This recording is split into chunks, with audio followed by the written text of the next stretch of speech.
Masab tank drugs కేసుపై eagle team దూకుడు మీదుంది. రకుల్ సోదరుడు డ్రగ్ కార్యకలాపాలపై పోలీసులు ప్రధానంగా ఫోకస్ చేశారు.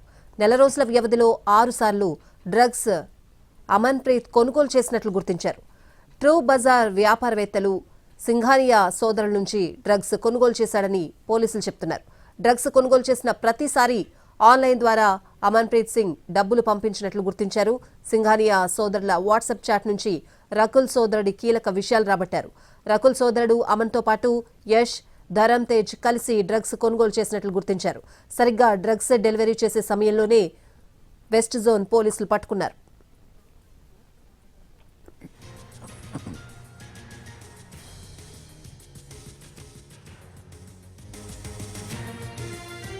ప్రస్తుతం రకుల్ ప్రీత్ సింగ్ సోదరుడు అమన్ ప్రీత్ సింగ్ పరారీలో ఉన్నాడు. అతడి కోసం ఈగల్ టీం, మాసబ్ ట్యాంక్ పోలీసులు గాలిస్తున్నారు. పూర్తి అప్డేట్స్ అడిగి తెలుసుకుందాం.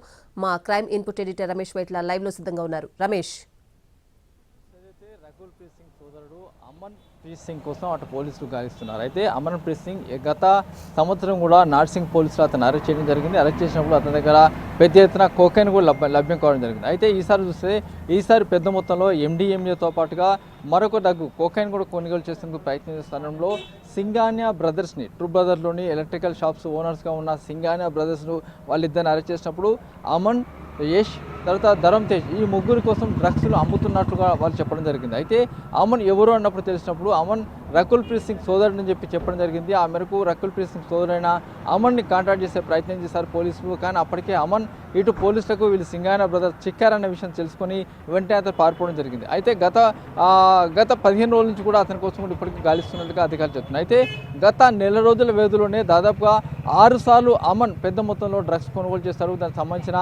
డబ్బులు కూడా అతను ఇవ్వడం జరిగింది. ఈ మొత్తంగా డబ్బులు ప్రస్తుతాలు కూడా ఆన్లైన్లోనే ట్రాన్సాక్షన్ చేస్తున్నాడు, ఆన్లైన్లో పంపిస్తున్నాడు, ఆన్లైన్లోనే అతను ఎప్పటికప్పుడు చాటింగ్ చేస్తున్నాడు. అయితే సింఘానియా బ్రదర్స్ సంబంధించిన వాట్సాప్ చాట్ని రిట్రీవ్ చేసినప్పుడు ఆ రిట్రీవ్లో ఈ మొత్తంగా డబ్బులకు సంబంధించిన సమాచారం కూడా రావడం జరిగింది. డబ్బులకు సంబంధించిన విషయం కూడా మొత్తం రావడం జరిగింది. దీంట్లో చూస్తే ఇప్పటికీ అమన్ కావచ్చు, యష్ కావచ్చు, వీళ్ళిద్దరు కూడా ఈ డ్రగ్స్ని కొనుగోలు చేసి ఆ తర్వాత డబ్బుల్ని సింఘానియా బ్రదర్స్కి ట్రాన్స్ఫర్ చేయడం జరిగింది.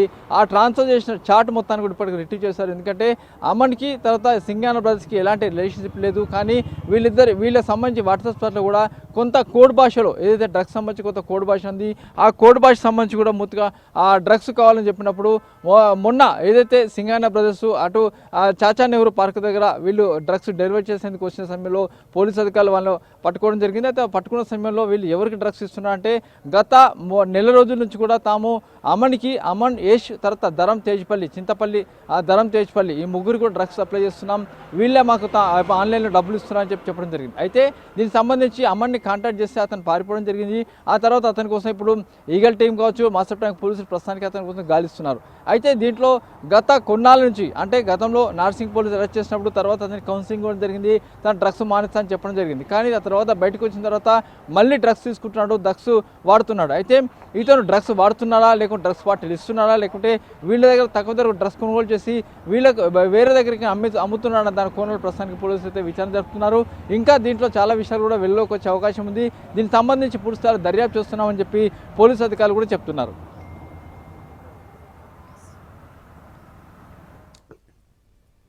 Ramesh, thanks for the updates.